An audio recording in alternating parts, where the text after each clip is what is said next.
Hello बेटा। अगर आप ये वीडियो देख रहे हैं तो या तो आप बहुत ज्यादा टेंशन में हैं या बहुत सीरियस हैं। बोर्ड्स के सिर्फ 3 दिन बचे हैं बच्चों।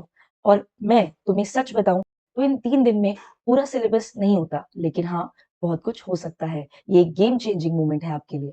बेटा, ये 72 आवर्स आपकी मेहनत की रिजल्ट डिसाइड करेंगे। अब तुम्हारे दिमाग में 100 तरीके की बातें चल रही होंगी कि रिवीजन कंप्लीट कैसे होगा, सब भूल तो नहीं गया हूँ, दूसरे लोग मेरे से ज्यादा मेहनत तो नहीं कर रहे, अगर पेपर टफ आया तो। सुन लो जरा, डर सबको लगता है, टॉपर को भी, एवरेज को भी और एक वीक स्टूडेंट को भी। फर्क सिर्फ एक होता है कि टॉपर लास्ट के 3 दिनों में पैनिक नहीं करता, एक सही स्ट्रैटेजी को फॉलो करता है। और आज मैं वही तुम्हारी एक सही स्ट्रैटेजी तुम सबके लिए लेकर के आई हूँ। वीडियो को लास्ट तक देखिए ताकि आप एक सही स्ट्रैटेजी को फॉलो कर पाए। बेटा, अब हमारे पास सिर्फ 3 दिन बचे हैं। अब इस 3 दिन को कैसे यूटिलाइज करना है उसकी स्ट्रैटेजी मैं आपको बताऊंगी डे वाइज। तो पहला दिन है बच्चों हमारा, डे 1 हम लोग देंगे किसको, हमारी पार्टनरशिप वाली बुक को, जो कि एक हाई वेटेज की बुक है। जैसे कि आपको पता है बच्चों, हमारी इस बुक्स में कुछ चैप्टर्स हैं जैसे कि fundamental, admission, retirement, admission, death, है ना। और इसमें से भी बच्चों, अगर हमें हमें स्ट्रैटेजी बनानी होगी कि 2 से 3 घंटे हमें फंडामेंटल को देने ही देनी है। अब हमारे पास ये नहीं है कि हम कंप्लीट सिलेबस करें, लेकिन अब हमारे पास ये है कि जो पिछले 3 सालों में, 4 सालों में जो इंपॉर्टेंट और रिपीटेड क्वेश्चन आ रहे हैं बेटा, हम लोग उस पर फोकस करें।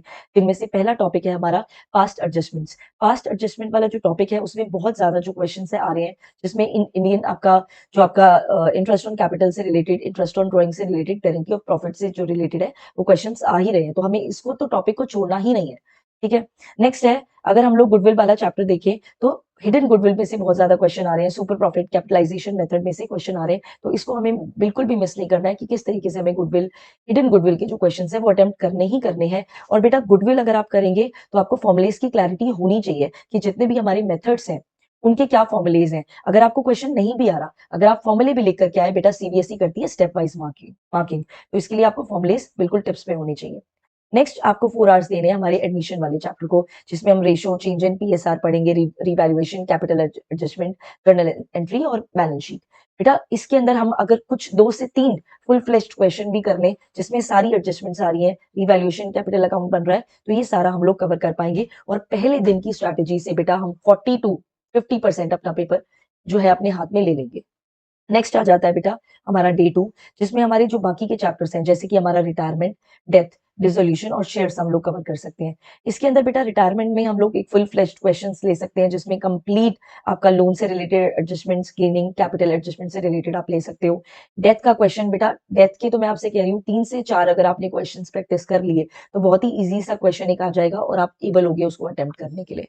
डिसोल्यूशन में बेटा अगर आप देखें, ये तो जर्नल एंट्री में से बहुत बार क्वेश्चन रिपीटेडली पूछा जा रहा है। तो डिसोल्यूशन की तो एंट्रीज जितनी भी है आपकी, वो आप रट लीजिए। जर्नल एंट्री हमें छोड़नी ही नहीं है किसी भी हालत में। नेक्स्ट आ जाता है बेटा शेयर्स वाला चैप्टर। बेटा शेयर्स वाले चैप्टर में अगर आप फोर फीचर, एक ऐसा क्वेश्चन पकड़ लें जिसमें प्रोराटा अलॉटमेंट हो रहा है, री इशू हो रहा है, फोर फीचर की एंट्री आ रही है, कुछ कोई भी अगर आप ऐसा क्वेश्चन फुल फ्लेश कर लेंगे, ठीक है, तो आप एक तरीके से अटेम्प्ट कर पाएंगे। तो शेयर्स हमें मिस नहीं करना क्योंकि शेयर वाला चैप्टर बहुत ज्यादा मार्क्स का आ रहा है। तो इस तरीके से बेटा डे 2 में हम लोग 70 to 75% अपना जो सिलेबस है उसको डन कर सकते हैं इन्हीं क्वेश्चन से।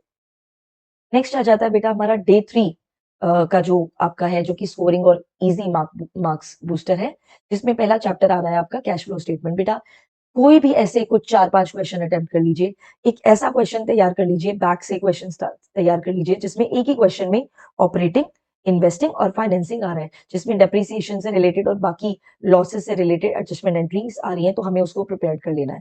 ठीक है। रही बात आपकी फाइनेंशियल स्टेटमेंट्स की, बेटा 2 से 3 घंटे आपको देने ही देने हैं, जिसमें आप सब हेडिंग का जो क्वेश्चन है, देखिए बेटा पिछले 3 से 4 सालों में सब हेडिंग्स का क्वेश्चन आता ही आता है। तो वो एक ऐसी चीज है जो कि आपको मिस नहीं करनी। ये आपके एक तरीके से मुफ्त के नंबर है। ठीक है। अकाउंटिंग रेशो का भी सिंपल सा ही क्वेश्चन आएगा, बस ये है कि आपको फॉर्मुलेज बिल्कुल टिप्स पे माइंड पे होने चाहिए। बार बार आप लिख करके देखिए फॉर्मुलेज को, तभी आप अटेम्प्ट कर पाएंगे। नेक्स्ट है कंपेरेटिव और कॉमन साइज। बहुत ज्यादा इजी सवाल है, एक तरीके से आपसे आपके 6 से 7 नंबर पक्के हो जाएंगे अगर आप ये जो अकाउंटिंग रेशो है, कंपेरेटिव, कॉमन साइज और सब हेड कर लेते हैं तो। ठीक है। लास्ट में रिवीजन के तौर पे बेटा आपको formulas, journal entry, balance sheet का फॉर्मेट, बाकी चीजों का फॉर्मेट बहुत ज्यादा जरूरी है। अगर आपको क्वेश्चन नहीं भी आता बच्चों, अगर आपको ये पता है कि रिवैल्यूएशन अकाउंट का फॉर्मेट क्या है, रियलाइजेशन अकाउंट का फॉर्मेट क्या है, बैलेंस शीट का फॉर्मेट क्या है, अकाउंटिंग के जितने भी रेशियोज हैं वो क्या है, तो आप बहुत ही इजिली अटेम्प्ट कर पाएंगे।